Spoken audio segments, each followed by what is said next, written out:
मध्य प्रदेश के जिला निवाड़ी क्षेत्र एक और नए गांव में लेकर आए हैं और यहाँ पर भी जानेंगे बिजली, सड़क, स्वास्थ्य, शिक्षा, सुरक्षा तमाम व्यवस्थाओं के बारे में। और भारी व्यवस्थाओं पर काम भी लगातार किया जा रहा है, चाहे वो सड़कें हो, नाला नालियां हो, पीने के लिए पानी हो, खाने के लिए राशन हो, रहने के लिए पक्का घर हो, ऐसी कई तमाम व्यवस्था होती है जो शासन की योजनाएं होती है। और सरपंच भी लगातार प्रयास करते हैं कि उन योजनाओं पर धरातल पर उतारे, उन योजनाओं को लोगों तक पहुंचाए। और आज जिस तरह लोगों के चेहरे पर रौनक देखने को मिलती है, शायद पहले ना ये नजारा नहीं देखा जाता था, लेकिन जिस तरह लगातार विकास की गंगा, विकास की लहर, विकास की नदियां बहाई जा रही है, हाल क्या है और सरपंच जी को कितनी चुनौतियां विकास करवाने को लेकर होती हैं, वो भी हम जानेंगे। इस वक्त मौजूद है, स्वागत है आपका।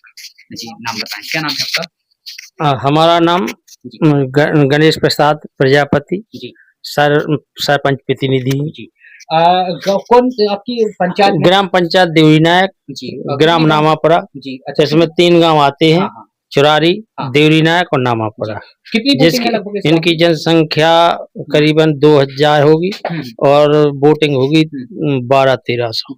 हर एक जनप्रतिनिधि चाहते हैं कि हमारे गांव में अच्छी सड़कें हो, अच्छी सड़कें, पीने के लिए पानी हो और नाला नाली और साफ सफाई व्यवस्था हो। तो आपके प्रयास से ऐसी कितनी प्रतिशत सड़कें हैं जो पूरी हो चुकी हैं? हमारे यहाँ पूरी पंचायत में कोई भी सड़क ऐसी नहीं है कि जो कि 1 2 4 छूटी हैं थोड़ी सी। बाकी मेरी पंचायत में सारे के सारे सीसी रोड पड़े हैं। जी। नाला नालियों की क्या स्थिति है? अंडरग्राउंड की प्रक्रिया काफी तेजी से चल रही है। नहीं, हमारे यहाँ नालियां भी पूरे तीनों ग्रामों में सुरक्षित हैं। केवल चुरारी की एक नाली रह गई है और एक देवरी की रह गई है। अंडरग्राउंड बनाई गई है? अंडरग्राउंड नहीं बनाई गई है, खुली नालियां हैं बड़ी वाली। 2 फुट गहरी और 1.5 फुट चौड़ी है। अभी इस समय बरसात का समय चल रहा है, जब बरसात का समय शुरू होता है तो काफी जो है बीमारी का प्रकोप देखने के लिए मिलता है, लोग काफी बीमार भी होते, ग्रसित होते, परेशान भी होते हैं। जी। तो इसको लेकर तैयारियां पहले ही कर दी जाती हैं। तो क्या तैयारियां आपकी किस तरह की रही, किस तरह आप लोगों को जानकारी देते हैं, बताते हैं? हाँ, हम जो गंदगी आसपास की गड्ढे साफ सफाई और जो मतलब कूड़ा कचड़े के मतलब गोबर की खाद है वो हटवाने का काम करते हैं। हाँ। इलाज के लिए व्यवस्था है गांव में? इलाज के लिए हमारी स्वास्थ्य विभाग में यहाँ ग्राम पंचायत में कोई व्यवस्था नहीं है। हाँ, केवल आशा कार्यकर्ता है। अच्छा, कितनी दूरी पे जाना पड़ता है इलाज? यहाँ से टेहरका या निवाड़ी स्वास्थ्य केंद्र है, कम से कम 12 किलोमीटर 15 किलोमीटर। हाँ, 15 किलोमीटर। तो कैसे आप लोग इन सब समस्याओं का सामना करते हैं? इलाज को लेकर है जो व्यवस्था? इलाज को लेकर के छोटे मोटे डॉक्टरों से इलाज करवा कर प्राइवेट जाना पड़ता है। देख सकते हैं कि नजदीक शासकीय स्वास्थ्य केंद्र नहीं होने के कारण निजी क्लिनिकों पर जाना पड़ता है, जिस कारण जो है आर्थिक संकट लोगों पर भी आते हुए देखा जाता है। लेकिन खासतौर पर अगर बीमारी के प्रकोप की बात करें, बरसात के समय की बात करें, तो साफ सफाई का पहले से ध्यान किया जाता है। उस पर कचरे के ढेर है उनको हटाया जाता है, गोबर के जो ढेर लगे रहते हैं उनको भी हटाया जाता है और साफ सफाई भी जो है समय समय पर वो होती रहती है, जिससे कि भारी बीमारियों का प्रकोप ना देखा जाए। थोड़ा पीने के लिए पानी के बारे में बताएं। क्या पानी पीने के लिए यहाँ 2 हैंडपंप हैं। पानी आता है जो नल विभाग का पीएचई का, वो गंदा आ रहा है और उसकी कोई सफाई नहीं। हमारे यहाँ का कोई नहीं पीता है पानी। शिकायत की आपने इसकी? हाँ, कई बार शिकायत की। कब से आ रहा है पानी, गंदा पानी? ये पानी लगातार आ रहा है, कभी साफ आया नहीं है। मतलब 1 साल हो गई? 1 साल से ज्यादा हो गई है। अच्छा। और आधे गांव में पानी आता है, आधे में बिल्कुल नहीं आता है। अच्छा, फिर कैसे पानी पहुंचाते हैं आप लोग? वो हम सर, हमारा एक कुआं है, वहाँ से कुछ मोटर से कोई आदमी अपने डब्बों से भर कर ले जाता है, पीने की व्यवस्था करता है।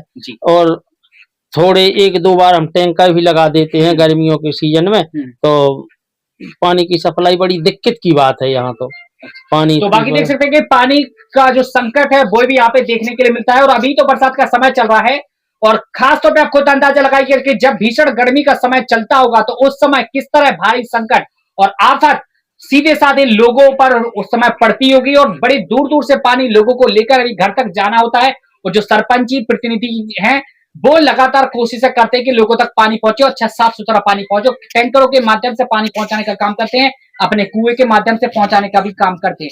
अच्छा, सामुदायिक भवन भी है गांव में? नहीं, कोई हमारे यहाँ सामुदायिक भवन नहीं है। पंचायत भवन है एक, और स्कूल का भी गिरा हुआ हाल है, वहाँ जर्जर है पूरा स्कूल। अपने मांग की? हाँ, मांग किया है तो वो टूटने का आदेश आ चुका है।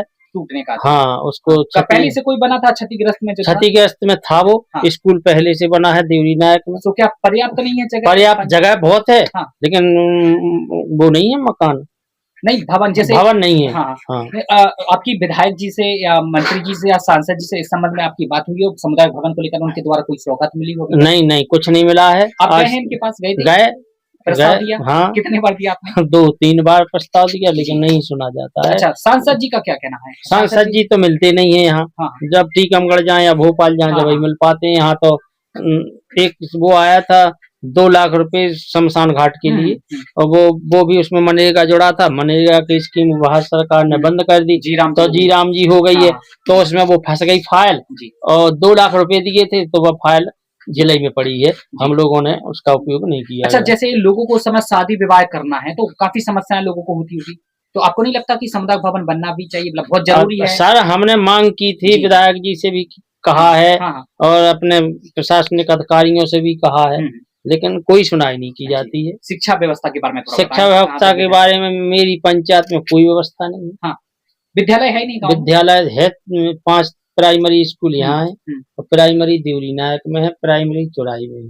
अच्छा, फिर और बाकी का जो जूनियर हाई स्कूल के लिए टेहर का जाना पड़ता है, निवाड़ी जाना पड़ता है। कितना दूर है यहाँ से? यहाँ से 12-15 किलोमीटर है। अच्छा, तो आप अंदाजा लगा सकते हैं कि आज भी ग्रामीण क्षेत्रों में यह स्थितियां हैं कि विद्यालय पढ़ने के लिए सरकारी विद्यालयों में लोगों को 10 से 12 और 15 किलोमीटर तक की दूरी का सफर करना पड़ रहा है, और बाकी हाई स्कूल और इंटरमीडिएट की तो खुद आप अंदाजा लगा सकते हैं कि क्या कुछ हाल रहता होगा।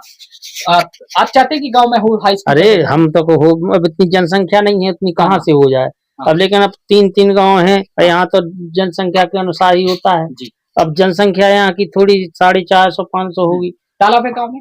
तालाब नहीं है। होना चाहिए? नहीं होना चाहिए, तो जगह नहीं है। कहाँ होगा? जगह नहीं है। अच्छा, ऐसा है कि कोई राज्य विभाग की जगह हो, उसको दाबी गई हो, अवैध कब्जा हो? नहीं नहीं, ऐसा नहीं है। तो मतलब आपके कहने का मतलब है कि उतनी ज्यादा यहाँ की जनसंख्या नहीं है, जिस कारण उतनी ज्यादा आवश्यकता नहीं लगती? नहीं जी, बात। पुस्तकालय है गाँव में? पुस्तकालय है। अच्छा, तो कब आप ही ने बनवाया था? नहीं, हमने नहीं बनवाया, मकान नहीं बना है, लेकिन एक प्राइवेट सरकारी संस्था ने कुछ किताबें पढ़ने के लिए भेज दी हैं, जिसके हर्षचंद्र वो है कार्यकर्ता जी।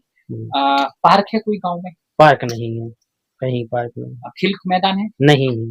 होना चाहिए? होना चाहिए। या तो मांग हमने विधायक जी से 4 बार कह चुके। हाँ, लेकिन अभी तक कोई नहीं मिला। कुछ नहीं होता जी। बाकी अगर बात की जाए, जैसे आपने बताया कि यहाँ पे सब व्यवस्थाएं नहीं है, तो आखिर क्या कहेंगे आप? जो शासन जिस तरह कह रही है कि डबल इंजन की सरकार है और लगातार विकास की गंगा और विकास की लहर हम बहाने का काम कर रहे हैं, तो क्या लगता है? हमें तो ये नहीं लगता है कि विकास की गंगा बह रही हो। हाँ। आज तक 5 वर्षों में सरपंचों का जो उन्होंने खर्च किया था वो भी नहीं निकल पाया है। अब विकास की गंगा कहाँ से बहे? लाडली बहनाओं में खर्च किया जाता है। सरपंचों ने 2 बार। मानते कि लाडली बहना सफल है?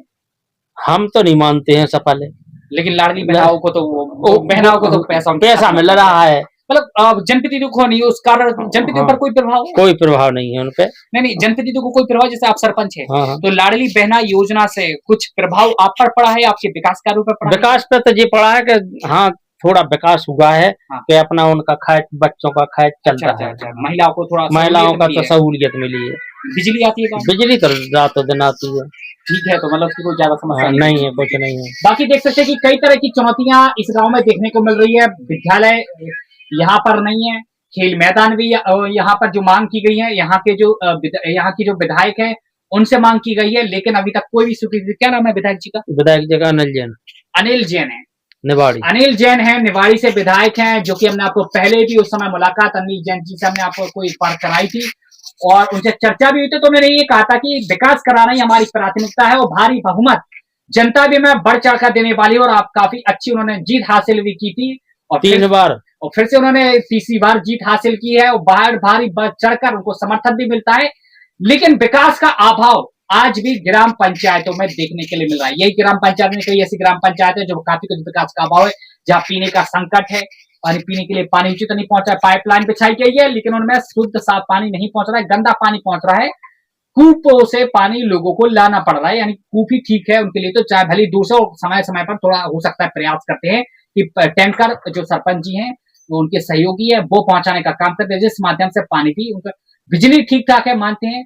इलाज के लिए 15 किलोमीटर दूर तक इनको जाना पड़ता है, वहां पर इलाज कराना पड़ता है। यहाँ पे स्वास्थ्य केंद्र की कोई व्यवस्था नहीं है।